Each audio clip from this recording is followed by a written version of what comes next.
മലപ്പുറം എടവണ്ണയിൽ വൻ ആയുധവേട്ട 20 എയർഗണ്ണുകളും 3 റൈഫിളുകളും വീട്ടിൽ നിന്ന് കണ്ടെത്തി.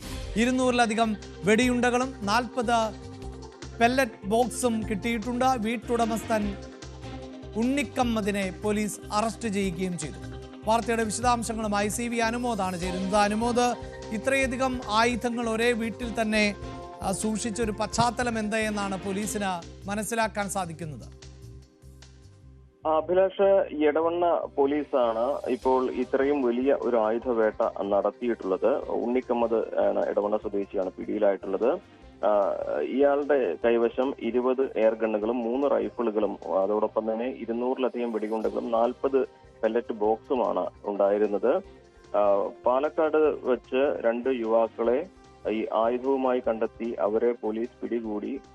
അവരിൽ നിന്ന് ലഭിച്ച വിവരത്തിന്റെ അടിസ്ഥാനത്തിൽ പോലീസ് നടത്തിയ പരിശോധനയിലാണ് ഉണ്ണിക്കമ്മദിന്റെ വീട്ടിൽ നിന്നും ഇത്രയും അധികം വലിയ തോതിലുള്ള ആയുധശേഖരം പിടികൂടിയിട്ടുള്ളത്. ഇതുമായി ബന്ധപ്പെട്ട് പോലീസ് പറയുന്നത് ഇയാൾക്ക് എയർഗണ്ണ് വിൽപ്പനയുടെ നടപടികൾ ഉണ്ടായിരുന്നു, അല്ലെങ്കിൽ അത്തരം കാര്യങ്ങൾ ചെയ്തിരുന്നു.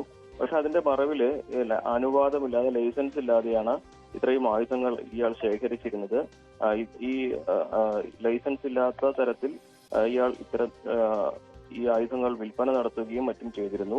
പല ഭാഗങ്ങളിൽ നിന്നായിട്ടാണ് ഇയാൾ ഇത്തരം ആയുധങ്ങൾ ശേഖരിച്ചിരുന്നത്. പട്ടാളത്തിന്റെ റൈഫിൾ വരെ ഇയാളുടെ കൈവശം ഉണ്ടായിരുന്നുവെന്നാണ് ലഭിക്കുന്ന സൂചനകൾ. എന്താണെങ്കിലും ഇത് സംബന്ധിച്ച് പോലീസ് വളരെ വിശദമായിട്ടുള്ള പരിശോധനകൾ തന്നെ നടത്തി ഉണ്ണിക്കമ്മദിന്റെ വീട്ടിൽ നിന്നും ആയുധങ്ങൾ കണ്ടെടുക്കുകയും ഉണ്ണിക്കമ്മദിനെ അറസ്റ്റ് ചെയ്യുകയും ചെയ്തിട്ടുണ്ട്. ഇയാളെ കോടതിയിൽ ഹാജരാക്കി റിമാൻഡ് ചെയ്തിരിക്കുന്നു. ഇനി ഈ ആയുധങ്ങൾ എവിടെ നിന്ന് ലഭിച്ചു എന്നുള്ളതിനെ കുറിച്ച് കൂടുതൽ വിശദമായ അന്വേഷണം നടത്തുമെന്നാണ് നമുക്ക് എടവണ്ണ പോലീസിൽ നിന്നും അറിയാൻ കഴിഞ്ഞിട്ടുള്ള വിവരം. അഭിലാഷ്, വലിയ ആയുധ ശേഖരം തന്നെയാണ് പിടികൂടിയിട്ടുള്ളത്. മറ്റ് നടപടികളിലേക്ക് കടന്നിട്ടുണ്ടോ ഇപ്പോൾ പോലീസ്? അനുമോദ്, ആയുധങ്ങളെല്ലാം കണ്ടെടുത്തു, അത് പോലീസ് സ്റ്റേഷനിലേക്ക് മാറ്റിയിട്ടുണ്ട്. ഇനി ഇയാളെ കൂടുതൽ ചോദ്യം ചെയ്യേണ്ടതായിട്ടുണ്ട്. നിലവിൽ ഇയാളെ കോടതി റിമാൻഡ് ചെയ്തിട്ടുണ്ട്. പക്ഷേ ഏറെ വൈകാതെ ഇയാളെ പോലീസ് കസ്റ്റഡിയിൽ വാങ്ങി ഇത് സംബന്ധിച്ചുള്ള ചോദ്യം ചെയ്യലും അതുപോലെ തന്നെ ഓരോ ആയുധവും എവിടെ നിന്ന് ലഭിച്ചു എന്നുള്ളതിന്റെ വിശദാംശങ്ങളും ഇതിന്റെ മുൻപ് ഇയാൾ ആയുധം വിറ്റതിന്റെ കാര്യങ്ങളോ അത്തരത്തിലുള്ള എല്ലാവിധ വിവരങ്ങളും ശേഖരിക്കുമെന്നാണ് അറിഞ്ഞിട്ടുള്ളത്. ഇയാൾക്ക് ആയുധങ്ങളോട് വലിയ താല്പര്യം ഉണ്ടായിരുന്നു. അത്തരത്തിലാണ് ഇയാൾ ഈ ആയുധങ്ങളൊക്കെ സംഘടിപ്പിച്ചതെന്നാണ് പ്രാഥമികമായിട്ട് പറയുന്ന കാര്യം. പക്ഷെ അത് വിശ്വസനീയമാണെന്ന് പോലീസ് തന്നെ കരുതുന്നില്ല. അതുകൊണ്ട് തന്നെ നിയമവിരുദ്ധമായിട്ടുള്ള ഈ ആയുധങ്ങൾ കൈവശം വെച്ചതിനും വിൽപ്പന നടത്തുന്നതിനും കേസെടുത്തിട്ടുണ്ട് പോലീസ്. മാത്രമല്ല, ഇത് സംബന്ധിച്ച് വിശദമായ അന്വേഷണം ഇയാളെ കസ്റ്റഡിയിൽ വാങ്ങിയ ശേഷമായിരിക്കും ഉണ്ടാവുക. അതായത് അനുമോദ, എന്തിനാണ് ഇത്രയധികം ആയുധങ്ങൾ ശേഖരിച്ചത് എന്നതിലോ ഈ സൂചിപ്പിക്കുന്ന പോലെ ഒരു ആയുധങ്ങളോടുള്ള ഒരു ഹോബി പോലെയോ അങ്ങനെയൊക്കെ ഉള്ള ആളുകൾ ഉണ്ടാകാം, അങ്ങനെ രഹസ്യമായൊക്കെ. എങ്കിൽ പോലും അത് പ്രാഥമികമായി വിശ്വസിക്കാവുന്ന ഒന്നല്ലോ. അങ്ങനെ ശേഖരിക്കുന്നവർക്ക് അത് ലൈസൻസ് ആവശ്യമാണ്. മറ്റ് നടപടിക്രമങ്ങളൊക്കെ സ്വാഭാവികമായും അവർ അറിയേണ്ടതാണ്. ഇതിപ്പോൾ മറ്റേതെങ്കിലും തരത്തിലുള്ള ദുരുപയോഗം നടന്നിട്ടുണ്ടോ, അല്ലെങ്കിൽ ഇതിൽ കൂടുതൽ പേർ പങ്കാളികളാണോ? ഇത്തരം കാര്യങ്ങളിലൊക്കെ ഇനിയും വ്യക്തത വരേണ്ടതുണ്ടല്ലേ?